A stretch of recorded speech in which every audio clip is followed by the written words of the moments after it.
Hello and welcome to the MHG podcast.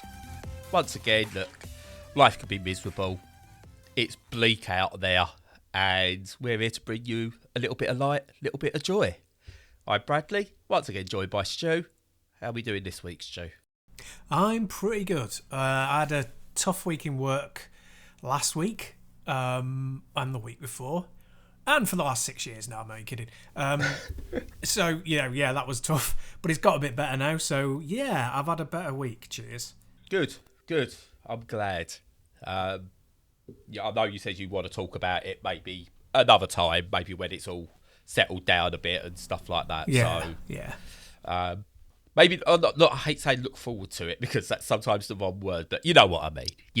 I do. We look forward to that. Yeah. We look forward to hearing about your misery, Stu. I was going to say, you want to revel in my misery, really, don't you? Well, it makes a change from having to sort of like listen to mine. Yeah, true. But talking of bleak, and why I'm glad we're recording the podcast today, I watched the Ryan Hollinger video. Are you aware of who Ryan Hollinger is? No, it rings a vague bell, but no, I'm not sure. He critiques horror movies on YouTube. Irish guy, really good. He picks up like the well-known horror movies and like obscure ones and gives them a really good critique. But last night he popped up and went, "Oh, there's a Ryan Hollinger video. I've not watched one for a while." And I remembered, it was on there. It's probably one of the bleakest films ever made. That I don't care if you're Patch Adams. I don't care if you're Pee Wee Herman and, you're the happiest people alive. It will make you miserable. Can you guess what that film could be? Oh, Martyrs? No. No, oh God, no, it makes Martyrs look like a walk in the park. Oh, a Serbian story, Serbian tale? No, again, kids' films. It was Threads. Oh, God, yeah. But anyone who hasn't seen Threads, it was 1984 it released, I want to say. Yeah, I think so. Originally. I was shown it in school. I was in, I want to say junior school. It must have been secondary school. No junior school teacher is insane enough to show Threads to a bunch of, like, pre-teens, surely. So I'm going to say senior school. I watched this and... it terrified the living daylights out of me in the 90s. God knows what it was like for anyone watching it in the mid-80s during the height of the Cold War. But essentially, it's a documentary-style film set in Sheffield during the height of the Cold War when the bombs actually go off. And it's...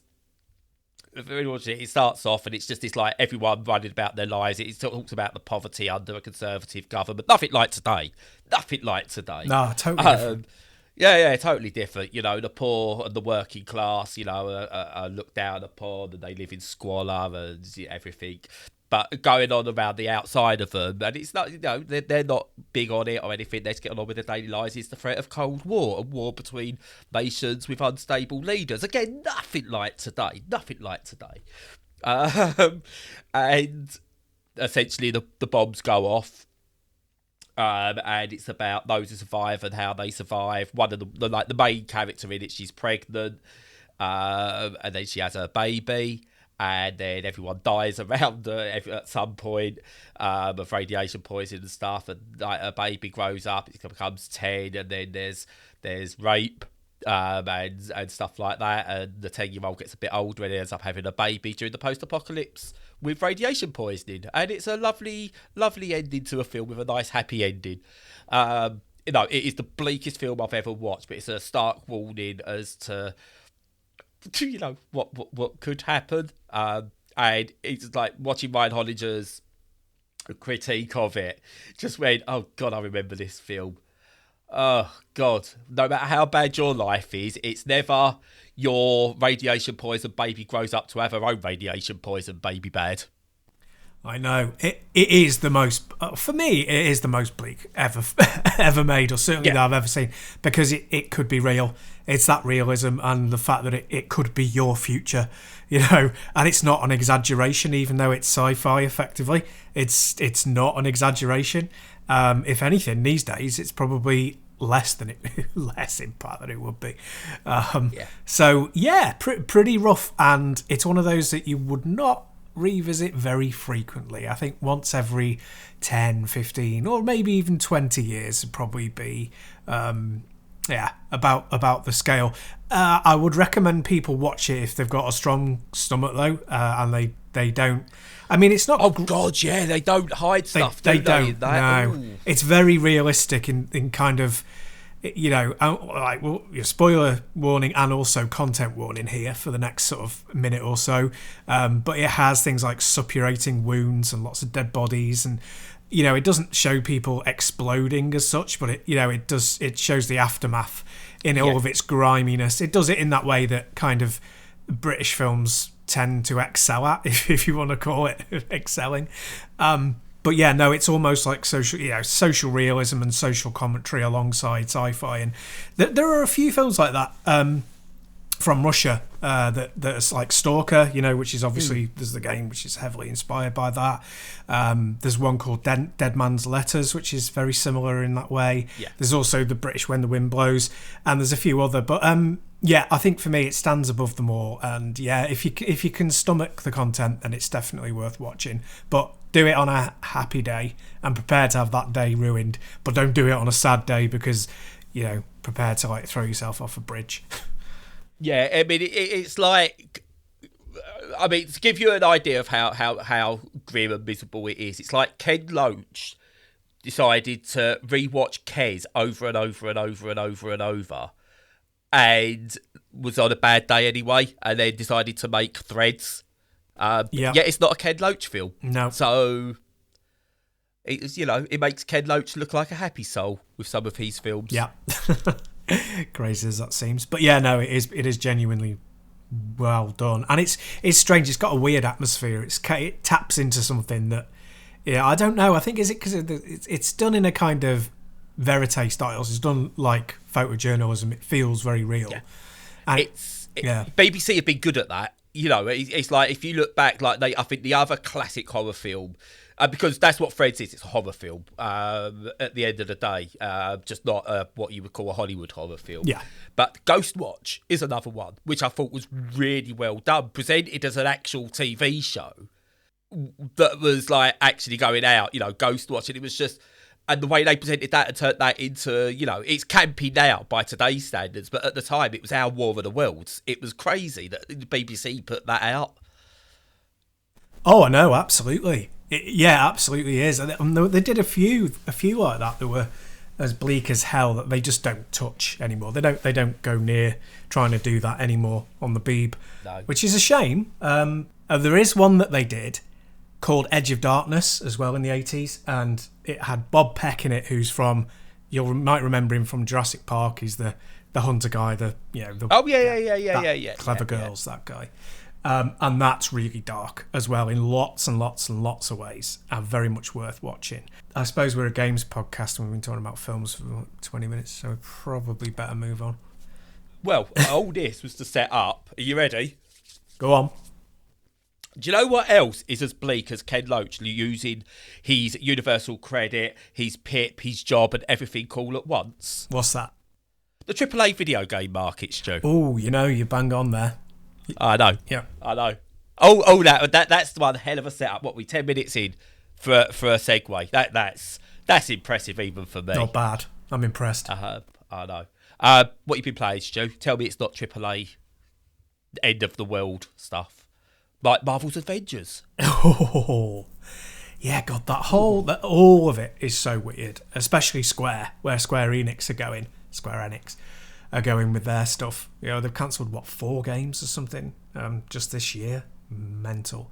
But I was going to talk. So before you go, I was going to talk about 2 games this week. There's so much happening in the games industry that I'm going to talk about 1 game today myself, and then I'm gonna move on to some JKR stuff, some Square Enix stuff, and some discourse around retro video games. So this could be fun. What you been playing, Stu? Give us a palate cleanser. All right. Well, we'll have to be brief on each one then, because that's a lot. But yeah, no, I've been playing Grid Force, or full title Grid Force Mask of the Goddess, which is a weird kind of actioner. Sorry, I feel sorry for Gridfalls having to follow a discussion about threads, by the way. I know. There'll be show notes, so people will just be like, skip that depressing crap. Let's get to the game. But it's a funny one, like an action-y RPG, and it's grid-based, as the title sort of suggest. But yeah, it's kind of... it's like a bit of a shooter kind of thing. It's really strange. So you have this grid. You can move on a grid, and the enemy can move on a grid. And depending on where you are, depends on how well your attacks do. And there are short ones that come out quickly, and there are big ones that take time to come out, and they can move on from that grid. Although some attacks will target grids, and etc. etc. You move around very fast. It's kind of styling itself a little bit over after a shoot 'em up, or maybe a puzzle game, or a hybrid of the two.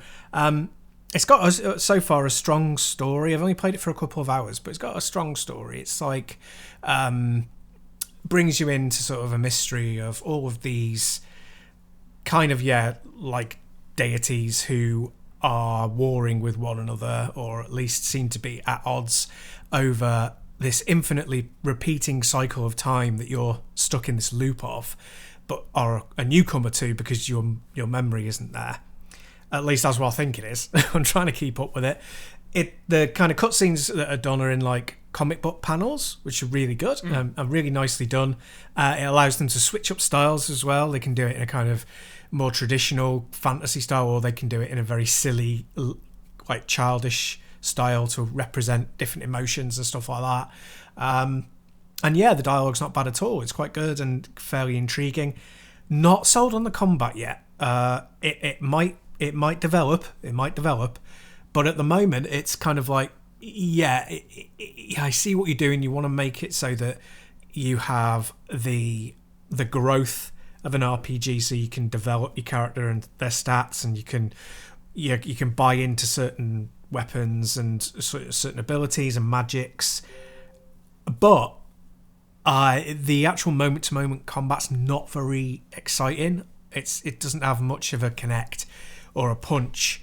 The thing with RPGs is that the ones that I think work the best are the ones that when you're using RNG, so random number generation, so you can do one hit and sometimes it'll do a high amount of damage, sometimes it won't because it's random.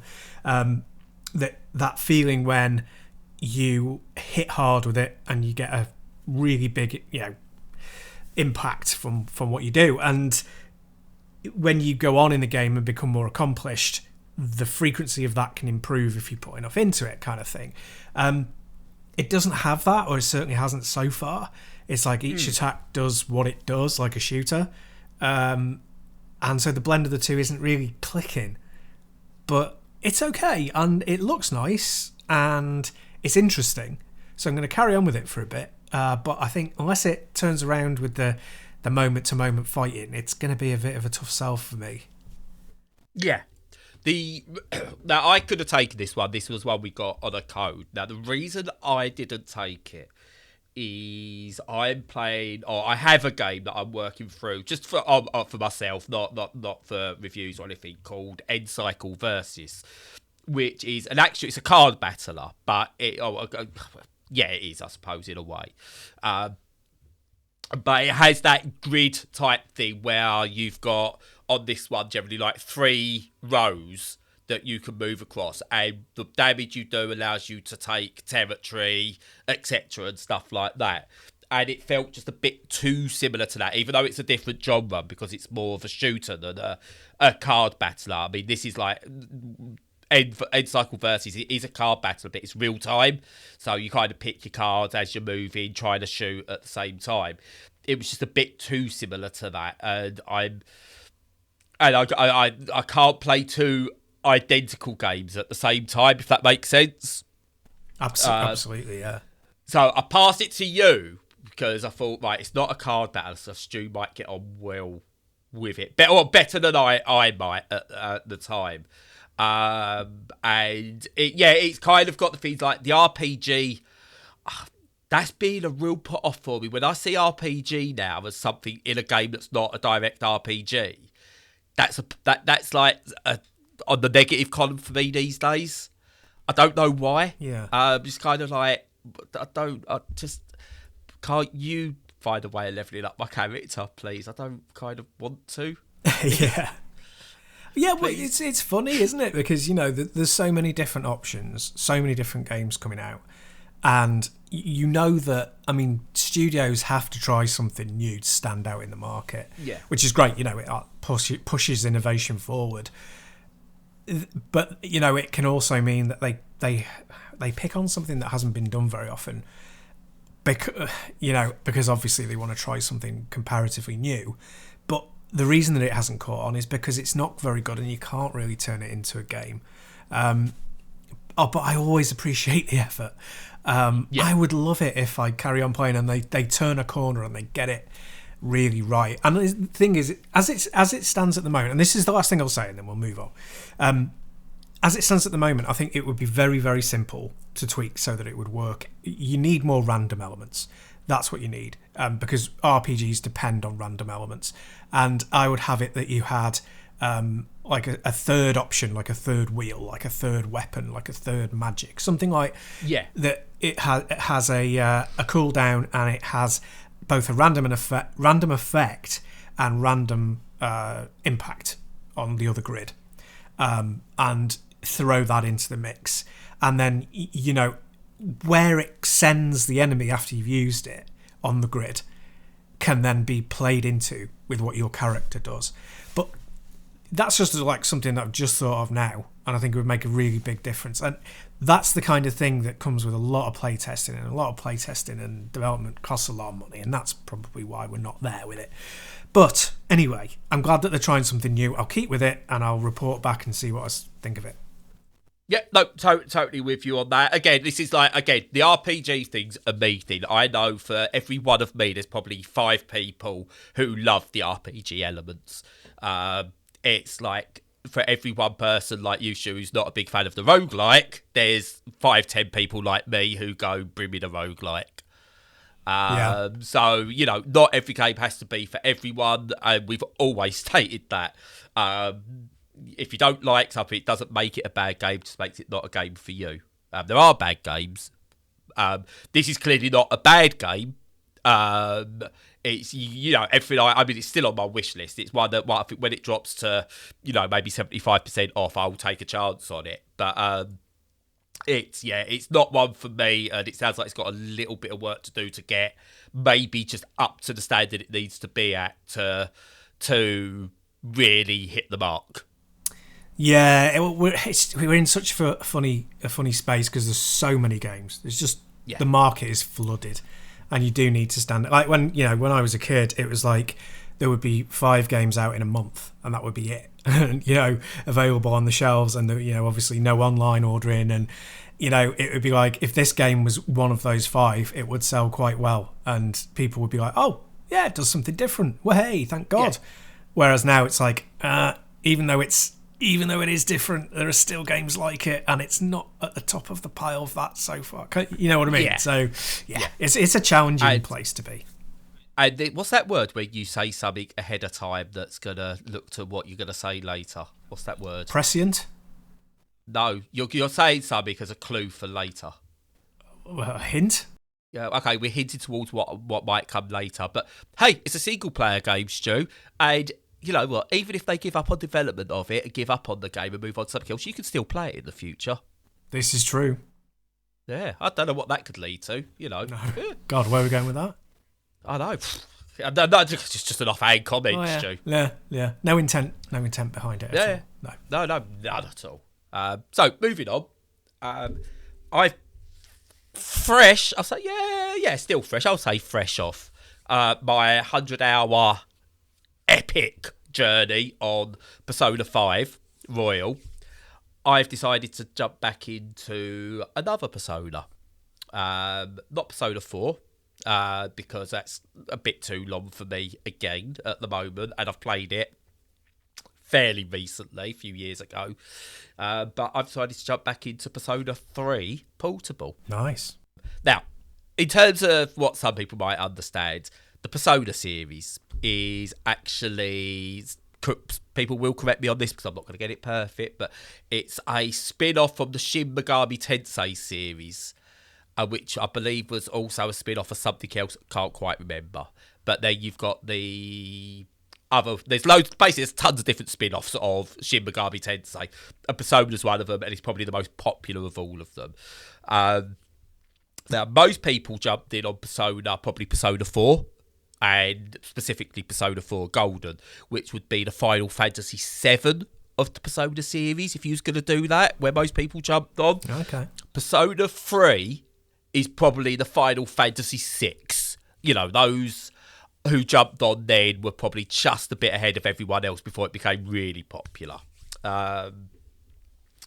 And then just, Persona 5 is a 100-hour slog that's well worth playing. It's wonderful. Hence the reason it was one of my games of the year last year. Anyway, Persona 3 Portable is 30 to 40 hours long at most. It's basically, the length for this game is the intro of Persona 5. And it's the usual Persona thing. You play a student who ends up in like care to a degree at a new place, like family care and stuff like that. He's had to move there, or they've had to move there in this case for whatever reason. Again, I don't want to spoil anything to do with story because Persona games are all about the story.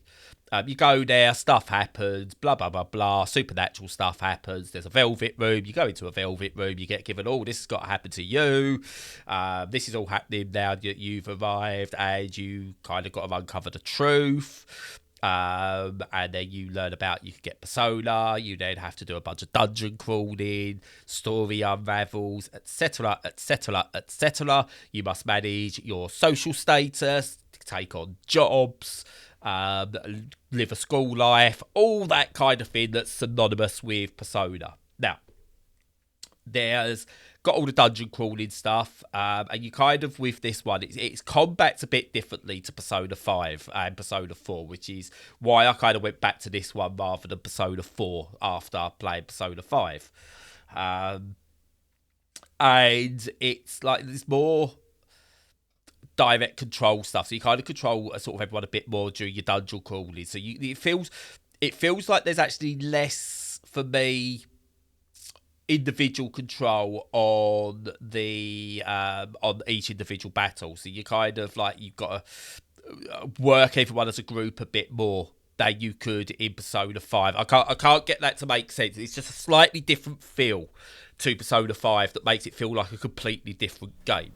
Just a different dynamic kind of thing with the group. Yeah, it's essentially the same structure, but it feels different, and I can't quite explain why. ADHD. It's lovely. It's great having to get out clause and stuff like that. Yep. But it's got honestly everything that you expect in a Persona game is there. This one you could have a male or female character, which is something they've not done since, which I find particularly strange.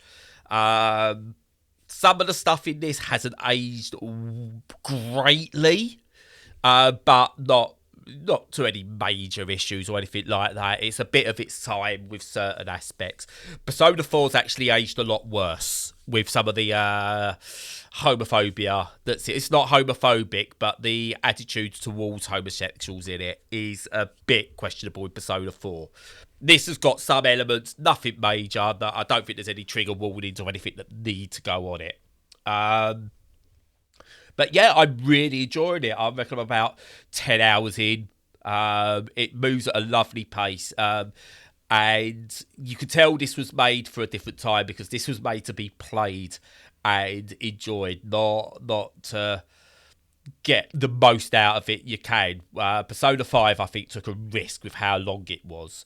This is concise. This is, this is just, it's really well done. I'm enjoying my time with it. The characters, I would say, don't stand out as much as the later, the games after that.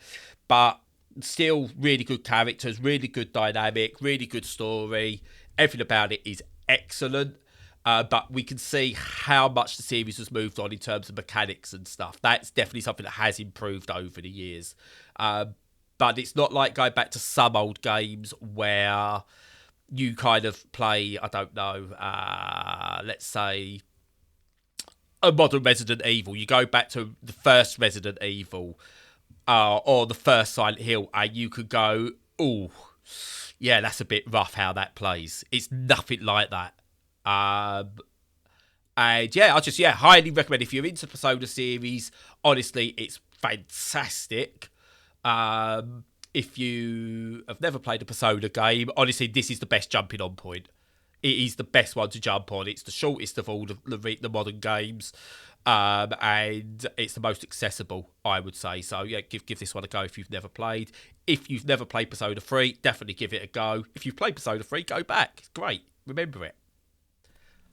Yeah, very nice. I'm not sure if it's like, well, let me put it a different way. I never really got on with Kingdom Hearts. I'd really tried, but I enjoyed Kingdom Hearts Birth by Sleep on the PSP. Yeah. And that was a much more it was a slightly more action focused. There was fewer breakups into cutscenes, less plot, much more sort of action focused and a bit short, quite a bit shorter, probably 20 hours shorter. Is this the same as that? In that it takes the formula and tweaks it so that it's focused more on being a portable, speedy experience. The opposite, in fact, I'd say they've tweaked it after this to be a bigger experience. Obviously, this came first. But yeah, you mentioned the Birth by Sleep. That is the only Kingdom Hearts game I've completed. You see? So yeah. And yeah, like you, I want to like Kingdom Hearts. I do like Kingdom Hearts, but I don't think I've even made it 50% of the way through any of them apart from Birth by Sleep. Yeah, same with me. But yeah, this definitely feels like if you was making today a portable version of Persona based off the success of Persona 5, this is still what you would make. It's streamlined, but it's not streamlined. Again, I can't think of the right word. It feels like a streamlined experience compared to what we've been playing of late, and it works because of it. Still some funky bits in there that they could have reworked. I get why they haven't, because it's not a remaster, then it's a remake. But yeah. Also, one thing it reminded me about is the controversy around the game when it came out. So each one has a different way of calling your personas. I can't remember what 4's was specifically, but on 5 they take off their mask, and that brings the persona about. In this one, they had these guns, magical guns that they put to their temple and shot, and that would cause the persona to come out of them. And when this originally released, there was some school shootings in America. And yeah, it did not go down too well with, especially, Fox, shall we say, Fox News and the likes. Yeah. But yeah, it's, you could tell, they said, this could cause children to go and start trying to kill them. No, it was never going to happen. It wasn't a popular enough game to start with. But you kind of look around the hysteria of media that even a game like this can cause. It was just bizarre at the time. I get why some people go into a panic. Don't get me wrong. If you're a parent of someone who's been their children have been at the end of a school shooting, whether they've survived or not, I get you might see something like this and panic and not like it and be against it. But this became a bit of a media scapegoat as well, which was a shame and possibly dented its popularity for a little bit. But honestly, it's a brilliant game. And yeah, try it, play it, get it. Yeah. Play it portably on your deck. Yeah, I might well do that. It's only 15 quid as well, I think. It's ridiculously cheap. Yeah, that is good. I kind of see, the problem with the suicidal imagery. There's a real difficulty with kind of separating adult games from children playing games, and there's not very many games that require that kids don't play them, because violence doesn't really, it's not going to turn kids violent, and it's so cartoonish. I don't think it's going to desensitize them. But it's sort of strange strange things, odd things about taboos can still be influential. Now, I'm not prudish at all about that sort of a thing. I'm like, every adult should have the right to choose if it's fiction. It's fiction, so it's fine. Yeah. But it's just what happens when there are kids in the mix and parents just going, yeah, go on, you play that, no problem. That said, should it not exist because of that? No, not at all. I think also nowadays, unfortunately, school shootings are so common that alone probably wouldn't stop, something being done. It's just, far too often. But anyway, that's a whole other... The one thing I will say, I believe they changed the animation slightly, so it wasn't like directed at their temple and stuff. Again, I might be hazy in my remembering of stuff, but I'm sure like initially it was like right in the temple, and then I think they shot kind of above their heads kind of thing as well. It was I believe there was a slight animation change for Western audiences anyway. Now, what is actually, this calls me to check, this is actually rated as a Peggy 12. Now, for me, no Persona game should be anything less than a 15. Yeah. Just because of the themes it deals with. And this is no exception. I don't think many 12-year-olds are developed enough mentally to handle a lot of the themes in this. The violence, the bad language is what it states for Peggy 12. Do you know what? Fine. I think we put too much age rating on violence and bad language because within reason, depending on the context, exposure isn't bad for that. Bad language isn't, for me, isn't an issue. Violence, certain levels of violence, we do that with our kids all the time. They watch wrestling, they watch Tom and Jerry, etc, etc, etc, etc. It's not as big a deal as you think. Certain violence and levels of violence are a completely different thing, but the themes, we need to actually, when we do age ratings, concentrate more on themes rather than actions. And this is a great case. I wouldn't let anyone under 15 really play this one. I totally agree. I think that it's those games are in a sweet spot for that kind of age group. That the it's their age group that are playing. They're the protagonists. And the protagonists are a mixture of being children mentally and being grown-ups mentally, and also physically as well. And 15 is the right age. I don't think any younger than that is appropriate, and I don't think they would understand the feelings and the emotions. It's something to play and look back on in retrospect or whilst you're going through it, not something to look forward to. Now, what they could do, if I think you could make a Persona game or Persona styled game aimed at children, take out those themes and make it a kiddie-like type experience with the mechanics. I think that's totally possible. Now, I've said no one under 15 should play, right? So there will be context to this, so don't all write to your local MP straight away.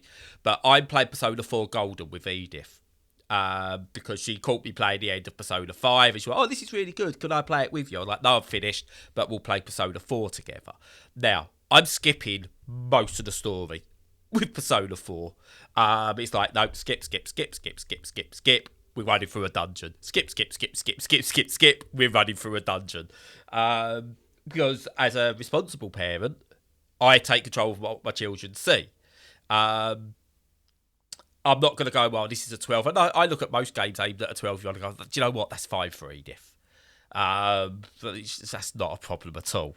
And I'll let her play it. Persona, I wouldn't. And I said, she's playing what I would consider now a highly sanitised version of Persona, where all she's doing is running through dungeons and then passing it to me to actually kill to actually do the battles. Because she doesn't understand the battles. But all the story is taken out of it. And I think there's scope to do a game like that. I think if you was to make a Kingdom Hearts using the Persona mechanics, there's a game that'd sell. Yeah. No, I think that we're constantly banging the drum for having, different experiences set in the same universes and even with the same assets. I really want... I'm sorry, but I'm going to bang the drum again right now. We really need to start reusing game assets like much more frequently. So that I'm crafting new Reusing them, experiences. not stealing them. No. Obviously. Same company, not different company. Yeah. But anyway, no, that sounds really good. When I can find a little tiny slot where I can fit in another 40-hour game, I'll do it. But yeah, who doesn't want to see Mickey put a gun to his head and pull the trigger, right? I know, right? What's next from you, Stu? Well, very, very different in both tone and content, and that's the extremely cartoonish Final Vendetta, which is a scrolling beat-em-up, which the kids, I'm saying, with doing the inverted commas gesture, are calling belt scrollers, apparently. I don't know why. But Belt scrollers? Belt, yeah, because you're like on a conveyor belt, I think. That's what my mum used to do when she hit me with her belt. Yeah, well, there you go. Scroll it across my backside. That's right. And you probably deserved it, Bradley. I would not. Oh, yeah, definitely. Yeah. So, yeah, I don't know why. I don't like it. But, I move with the times. I'm happy to use it. So it's a belt scroller, and it's very heavily stylized on Neo Geo scrolling fighting games. So it has really big sprites, tons and tons of colours, lots of animation, all the stuff that, is not the absolute key to a great beat 'em up, but it certainly marks it out as being what Final Fight obviously was trying to do, but struggle in a couple of places because obviously the hardware wasn't as good as the Neo Geo, but obviously Capcom did much better in terms of quality on most of their scrolling beat 'em ups. Anyway, that's a little tangent.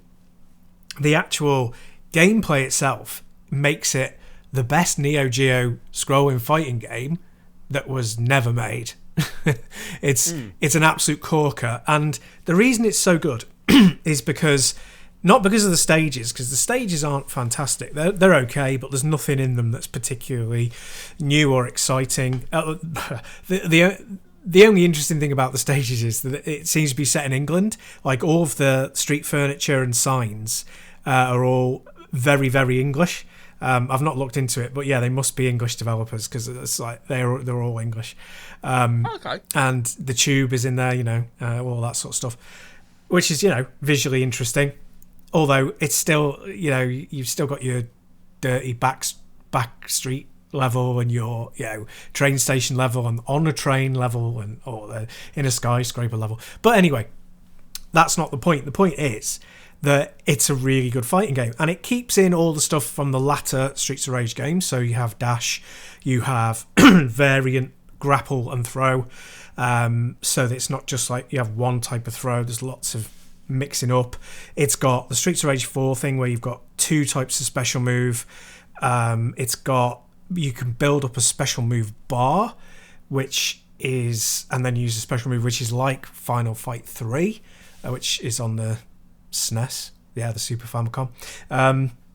As you can tell by how I'm talking, this is a genre I'm a pretty big fan of, and it does it really, really well. And it's got a secret source, which is a kind of like a third button, which is almost like a context sensitive thing. It does different things depending on what you're doing. So it can be a different kind of throw, a different kind of attack, a different thing to do in a special. It's like a modifier almost. So it does direct things, but it also has things that do modifiers to it. And it adds a complexity that's really great. And it's also got a block button, the game, and that adds a little bit more spice, and it allows there to be like a few more enemies on screen at once. And yeah, it's an absolute superb belt scroller. It really is. And it's better than Shredder's Revenge, which to me is astonishing. I never thought I'd say there's a better game than that's come out within the 12 months of it. But yeah, there we are. So, questions. Go. And these are kind of loaded because I said we know the answer, but hey, this is why we do this thing. Oh, yeah. One, just let you know, Yeah, it is set in the UK because it mentions quite a lot about it's the UK is known for its dance music scene, and this electrifying soundtrack complements all the action vinyl Vendetta has to offer in tremendous style. So yeah, it's UK based. Yeah, soundtrack is amazing. Yeah, carry on, go on. Now, obviously, it takes cues from from games like Street Fighter, Final Fight, etc. Not Street Fighter, Streets of Rage, Final Fight, etc., etc. Can you do wanton violence to inanimate objects? Not wanton, no. It does have boxes and barrels that you smash in the traditional style, and that you get food out of, including a sausage roll.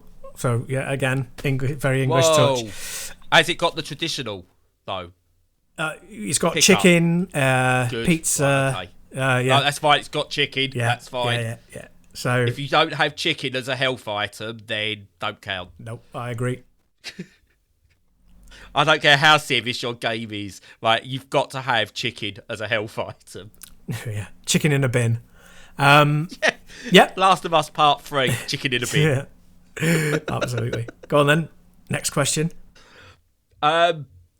How does the actual, can you do, the two-part combat? So, one of my favourite things always to do in Streets of Rage was to sort of walk up to, the person I was playing with and then sort of, vault over them or use them to hold you as you done, a kick-out and stuff like that as someone else. Can you do all those sorts of things with it? I don't know, because I've only played it in single-player.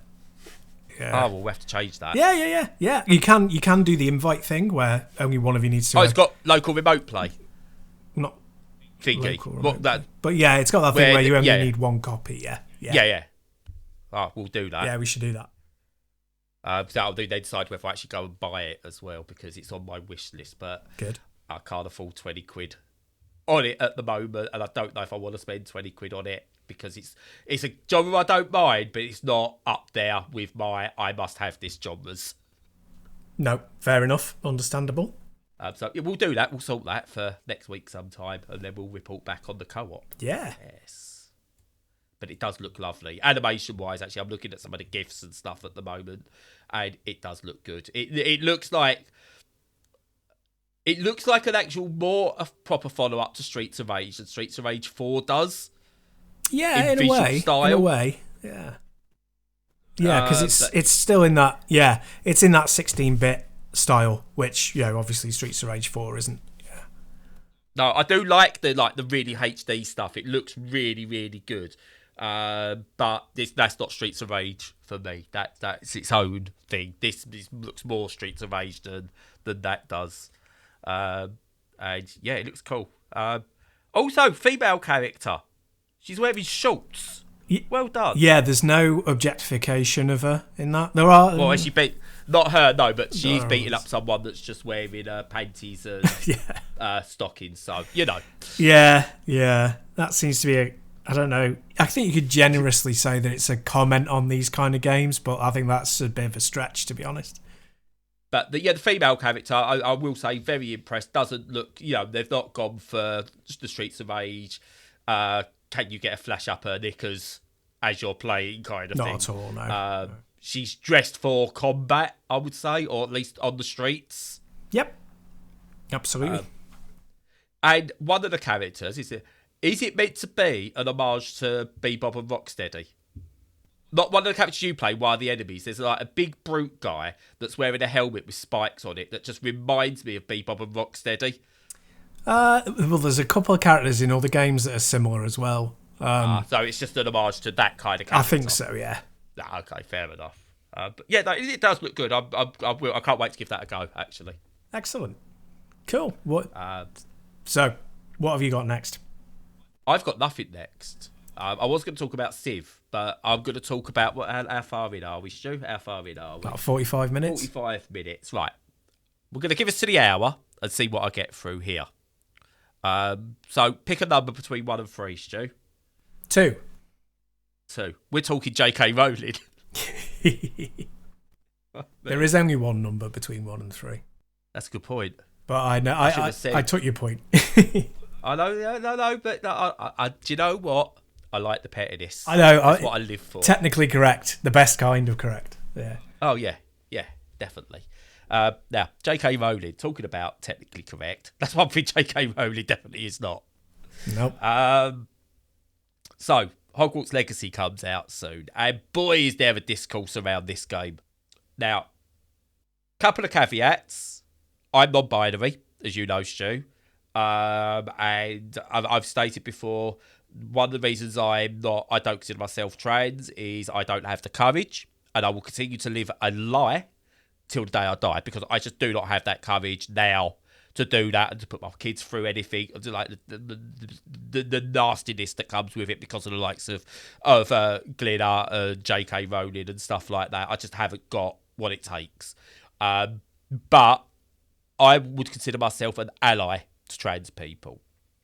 Now, I made a comment on a forum we both frequent that said, look, I don't care if you buy this game or not. If you want to buy the game because you want to enjoy the game and you want to ignore everything around it, I get it. I would love to be able just to enjoy video games and not care about what surrounds it. There's Ubisoft games I fancy playing. I won't play.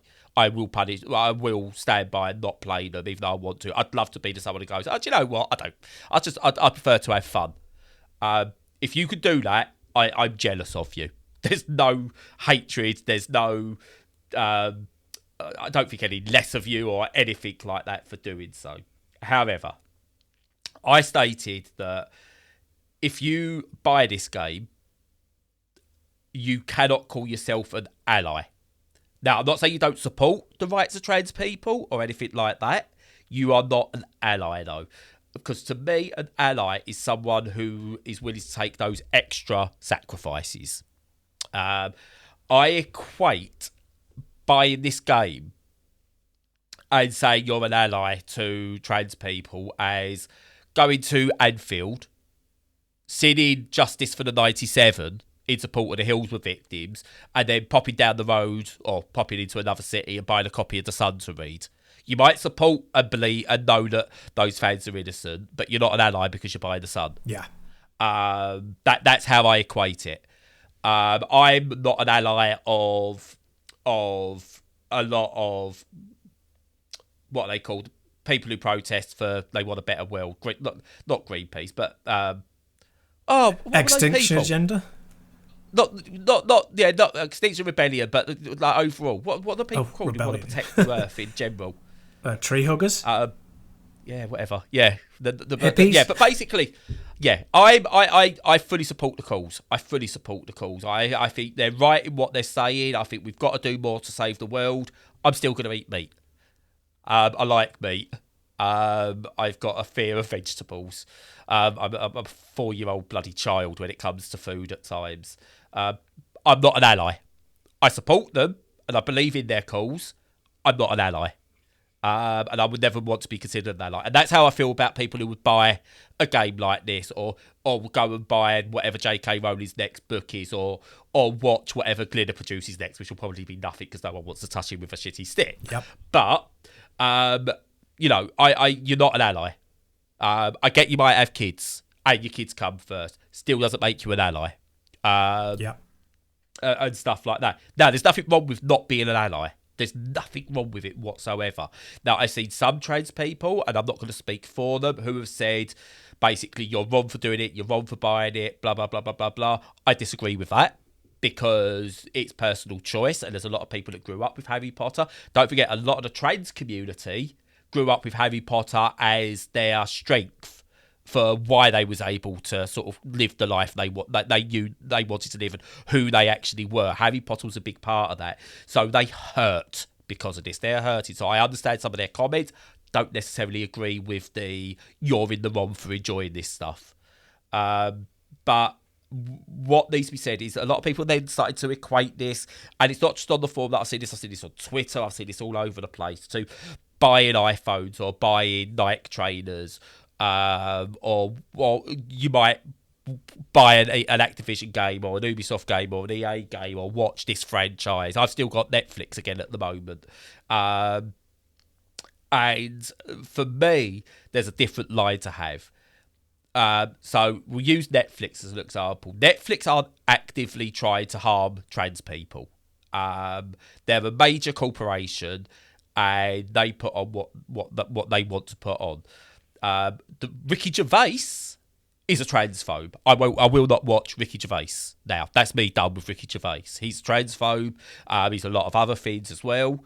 But he's I won't watch him. Now, should Netflix cancel him? Not cancel him, no. I don't believe, they should just actively give him carte blanche to do what he wants. But Netflix, as a corporation, probably do many, many wrong things, including allowing the likes of Ricky Gervais on there. But as a company, I don't think they're actively trying to harm trans people. J.K. Rowling is actively trying to harm trans people. And before, I'd have accepted the argument along the lines of, but what about the developers who are making the game? It's not all guys. It's not all J.K. Rowling, blah, blah, blah. And I would agree, yep, that's fine. Until J.K. Rowling, in the past couple of months, came out and said, when someone asks, how does she sleep at night? No, she's doing all this. And she basically came out with on large piles of cash. She looks at her royalty checks that come in. You are actively funding hate. You are actively funding somebody who wants to exterminate people. Yet you'll get others also around and go, you can't compare this to Hitler, because you see the argument, if Hitler made, I don't know, if Hitler made Elden Ring, for example, or funded Elden Ring, would you not buy that? I was like, well, yeah, no, I'd ignore that completely. Of course I would, because of Hitler's exterminating whole waves of people, or maybe even wanting to, if it depended on what point of Hitler's life you decide. And J.K. Rowling's doing the same. It is one of those comparisons that is absolutely equatable. What she wants is Hitler idealism. Sorry, not idealisation. She probably does idolise Hitler, but is idealism. That's what she wants. She wants a certain type of person to exist and other types of people not to exist. And that's the way it is. Yes, absolutely true. And it is such a the bigger debate is very, very complicated. It really is. And ultimately everybody has to draw the line of where they think it's acceptable. But I would say that, how to put it? I think that if you want to buy, Hogwarts Legacy, then you need to really, really think about, the fact that a lot of the money is going to go directly to her.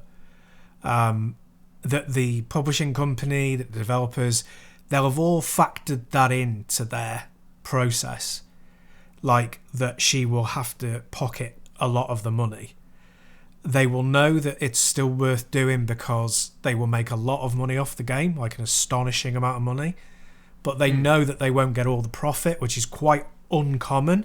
Most of the time, a studio will set up they will have their IP, and because they set up that IP, so let's say Sony Studios, they will receive practically all the money. Yeah, not even who is it? Warner Brothers, isn't it?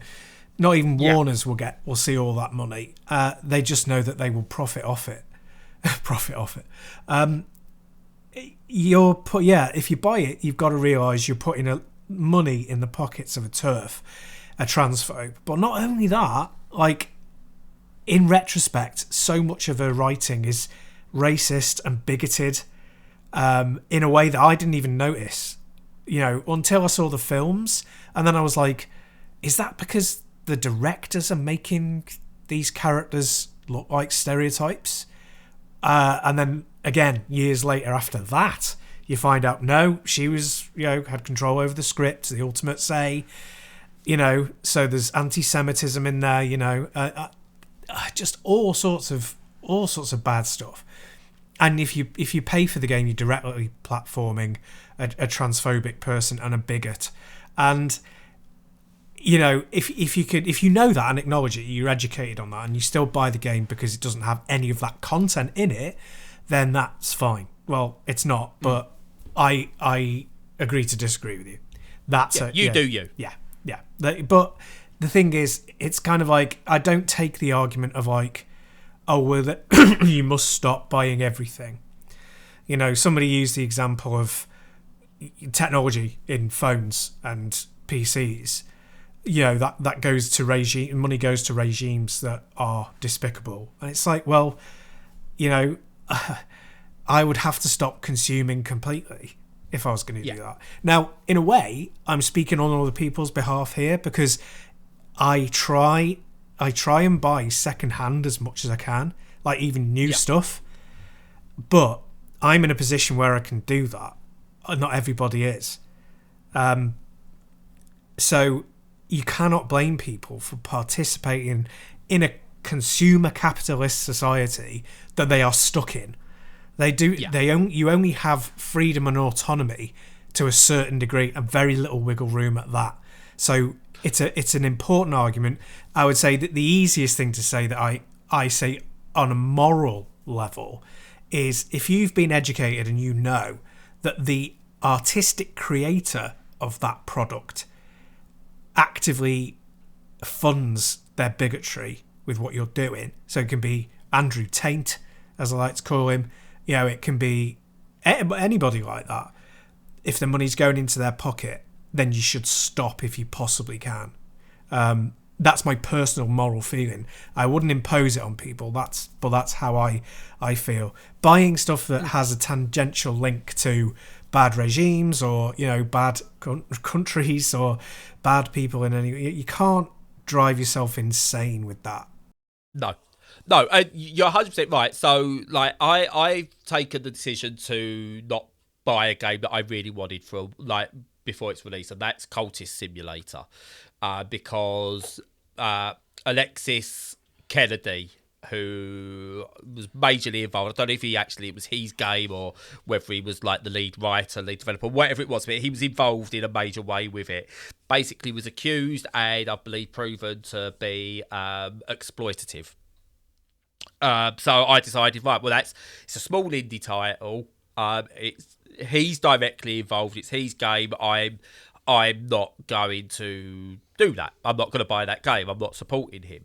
Whereas he was also involved with the Sunless Sea, Sunless Skies, Fallen London type games. Yeah. But he's been moved on since then. I will buy those. He may still get small royalties from those, but they've moved him on. And it's separate from him now. Do you know what? There could be someone working on, I don't know, Tetris Effect. You know how much I love Tetris Effect. There could be someone working on that who is a horrible, misogynistic, racist, sexual abuser, but he's working somewhere down the chain. That's not the same as J.K. Rowling at the head of the table being the one who you're punishing. That's someone who's down the line. They're reprehensible. I don't agree with them, but you can't. That banning yourself from or trying to stop that game being purchased is not right because of one person down the chain. Now everyone keeps going about developers won't get paid. They won't get paid. They won't get paid. They have been paid. They do get paid for the work they're doing. And trust me, if a corporation like Warner Brothers wants to find a reason not to pay them bonuses, they will find a reason. Such as, they might fall 1 point short of a Metacritic score or something stupid like that. So they will find their reason not to pay them bonuses. They do still get paid for the work they have done or are doing because they have to get a flat rate. If a company's not doing that for them, then maybe take a stand against that company as well for those people. It would help them a hell of a lot. But yeah, the J.K. Rowling thing is disgraceful. It said phones, you can't equate it to your phones and stuff because you need a phone in today's age. You can't go completely off grid unless you go completely off grid. And I mean, self-sufficient, you're not doing anything other than living off your own farmed land. And at which point video games aren't an issue. So, but you need a phone. Now, I've got apps I need for my visual impairment, and they won't work on a lot of Android phones because they're just not up to date enough. And a lot of them, I've been told, are really only beneficial on Apple devices. Now, so I'm due a new phone. I can't buy second hand because I can't afford couple of £100 up front. So we will get my next phone will be as a contract renewal because it's the only way we can afford it. End up paying probably 3 times as much money, but hey, that's what life's like when you're poor. Yeah. Poverty trap. Yeah, the whole backwards thing of you charge them more for loans or whatever and whatever and whatever you have to. Anyway, that's another story. I can't not have a phone, and unfortunately, my choices are limited to 3 or 4 different corporations, each of which probably uses a sweatshop in China or somewhere, and you can't avoid that. So there are things you can't avoid. Now, if you want to take a stand against Apple and not get Apple products, you might go to an alternatives. But I dare say if you dug, you will find issues with those. You'll find issues with Samsung. You might go, I'm not wearing Nike, I'm going to wear, I don't know, Asics. I dare say if you dug enough, you'd find some corporate skullduggery there as well. Everywhere you look, there's something. And there is no ethical consumption in capitalism. Put that on a T-shirt. I'm sure it already is. And you just you've got to take your own personal stand. And as I said, I will never judge anyone for liking Harry Potter, for buying into Harry Potter, for continuing to buy into Harry Potter. That's you. I can't do it. I appreciate people that will take that stand. They are allies. You are not an ally. You can support me, but you're not an ally. But what I didn't appreciate when I did come, it was being told that almost my view wasn't valid by some people, and that hurt because I'm someone. I wouldn't say I'm directly affected as much as people who are trans, but I'm in that community. I'm non-binary. And J.K. Rowling stated non-binary people are in that category for her as well. So I am to a degree affected by what happens, by how much influence she has. And it's not right. No, it's not. No. It's just in a terrible state with transphobia, and I am a massive ally. If I ever know that anyone's to the point where I won't reread any Harry Potter, I won't rewatch any films, even if the money isn't going anywhere. I'm done. Oh yeah, for me it's tainted now. I won't watch it. I won't. Again, my kids might want to watch it and stuff like that, and it's out there. If it's on Sky TV or ITV or whatever, fine, I'll let them watch it. If we've got any of the books still laying around in a cupboard somewhere, then sure, and they really want to read it, fine. Me, it's tainted. I don't want to watch it because I know I'll be sitting there going, you can bleep this, Stu, by the way. I'll be sitting there going, JK's a cunt, JK's a cunt, JK's a cunt. Rowling, that is, not Simmons. But just in case. But yeah, it's unwatchable for me now. Same as a lot of Ricky Gervais stuff. Can't. It's tainted for me. Yeah. The It Crowd, Father Ted. I loved Father Ted. Tainted. I can't watch it. But again, I get some people will still be able to watch the old stuff because they can separate, but will be allies by not supporting the new stuff. That's all good. That's all really, really good. But I want to end this positively by saying, look, all this stuff, J.K. Rowling, Graham Linehan and stuff like that, this hatred, it's a massively vocal minority. It's one of those cases where the old adage of there's a silent minority, it couldn't be any more true. Because 99% of the people in this world probably live their lives daily without worrying or knowing about any of this stuff. And that's kind of good. Yeah. I would love to be that 99% who doesn't worry about this stuff, and I envy them. I really, really, really do. But that's good that they don't care who's trans or who's not. And I've never encountered anyone kicking off at someone being in a wrong bathroom or anything. And by the way, for anyone who complains about that, disabled toilets are all non-binary toilets. That whole toilet thing is the most ridiculous. This is like straight bananas. Yeah, it's pathetic. But yeah, no, I agree with everything you said. And we'll just here at MHG just continue to be trans allies till the day we die. And you're safe with us, definitely. Which, depending on J.K. Rowling, one of us could be gone next week. Who knows?